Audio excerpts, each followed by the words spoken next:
Few civilizations glorified the dead.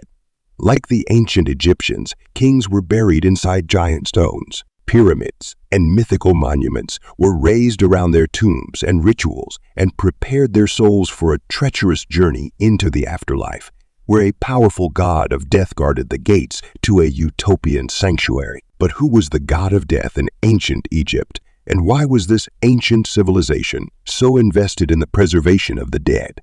The ancient Egyptians believed in the immortality of the soul. Its life on earth was only a pit stop on its journey to a heavenly realm called the Field of Reeds. In the Field of Reeds, the souls of the deceased entered an everlasting paradise, free of sickness, disappointment, and death, according to paintings and engraving. In ancient Egyptian tombs, the Field of Reeds was a haven of agriculture. Through its the souls of the dead walked along the banks of the Nile, slept peacefully under the branches of shady trees, and reaped the rewards of their lives on earth, similar to Judeo-Christian conceptions of heaven. The Field of Reeds was a peaceful utopia reserved for the good, the just, and the pure of heart. Before anyone could enter the Field of Reeds, souls traveled from their tombs into the afterlife. Most souls traversed the treacherous halls of the underworld on foot, but many kings and pharaohs arrived on handcrafted ships, mimicking the sun, God Ra, who sailed into the underworld each time the sun set. Each soul, workers and pharaohs alike, gathered in the Hall of Truth, where they were judged by the Lord of the underworld, the god of death, one by one. The god of death placed their hearts on a golden scale and weighed the goodness of each soul against a white feather of truth. If the soul's heart was heavier than the feather of truth, it fell to the floor, where it was devoured by a god with the head of a crocodile. If its heart was consumed by the crocodile god, the soul ceased to exist. If its heart was lighter than the white feather of truth, the god of death conferred with his council of judges. If the Lord and his council believed the soul to be honest and good, the Lord of the underworld welcomed the pure of heart into the Field of Reeds there. The souls of the pure would live and prosper for the rest of time. As Lord of the underworld and guardian of the Field of Reeds, the god of death played a critical role in the immortality of ancient Egyptian souls. Few deities in the Egyptian pantheon rivaled the god of death in power or popularity. But who was the god of death in ancient Egypt? And where did he come from? From the onset of the first dynasty to the fall of the new kingdom, the ancient Egyptians constructed elaborate resting places to honor and protect their dead. The desecration of one's body was considered a fate worse than death. If the body was destroyed, the soul was denied entry into the afterlife, never to enter the Field of Reeds.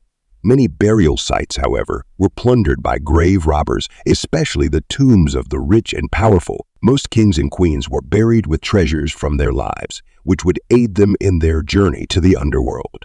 Unfortunately, their prized possessions attracted the wrong kind of attention. Around 2600 BC, ancient Egyptians began carving black jackals into the walls of their tombs to scare away grave robbers. These intimidating animals were discovered in pre-dynastic mud brick tombs, towering pyramids, and golden sarcophagi. But why did the ancient Egyptians associate black jackals with death, and the afterlife jackals or wild dogs were ferocious scavengers that roamed the Nile Delta in the early days of ancient Egypt? Dug up the bodies of the deceased, destroying ancient burial sites. To ward off these desert gravediggers, the ancient Egyptians made offerings to a jackal-headed god of death called Anubis, or Anpu in ancient Egyptian. His power and influence quickly spread throughout the ancient world for hundreds of years. Anubis served as protector of departed souls, guardian of cemeteries, and immortal judge presiding over the afterlife. At the tail end of the Old Kingdom, however, Anubis underwent a profound metamorphosis that began with the discovery of mummification in the world. Today, the ancient Egyptians are most famous for two things: the pyramids of Giza and the mummies inside them. The old Egyptians carefully embalmed dead bodies to protect them from damage and decay. Further displaying their respect for the dead, mummification was revered as a sacred rite passed down by the gods. According to myth, it was invented by Anubis to preserve the body of a god pharaoh named Osiris. In one of ancient Egypt's most famous myths, Osiris was murdered by a jealous god. Seth, lord of war, storms, and chaos. Osiris was tricked into an affair with Seth's wife, the goddess Nephthys, and their union bore a child. When Seth discovered the affair, the Lord of War flew into a rage. He split Osiris's body into pieces, locked him inside a box, and threw him into the Nile River. Osiris's remains were recovered by his wife, Isis. She was desperate to revive her husband, so she brought the god Pharaoh's remains to Anubis, who brought Osiris back to life.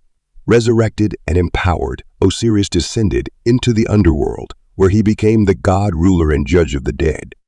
Osiris replaced Anubis as the ancient Egyptian god of death. Anubis, once the undisputed lord of the underworld, was dethroned, but the jackal god remained a powerful member of the ancient Egyptian pantheon. Anubis acted as the right hand of Osiris and served as the conductor of souls. When a soul awakened in its tomb and read the hieroglyphics etched into the walls were from Anubis, who cared for them and guided them into the sunset. It was Anubis who ushered each soul into the hall of truth to weigh their hearts on a golden scale. Once the god of death, now the conductor of souls. Anubis was a leader, an artist, and a caretaker.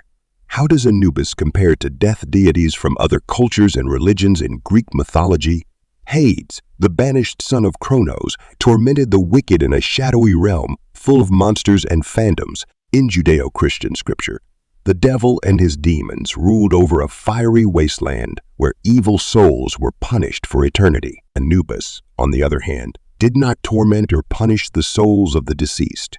The afterlife was not a flaming wasteland or a shadowy realm of suffering and punishment. While ancient Egyptian folklore was rife with vengeance and ferocity, their rich mythology reveals, above all else, justice, preservation, and respect for the dead. No deity encapsulates those values better than the conductor of souls. The first lord of the underworld was the jackal-headed god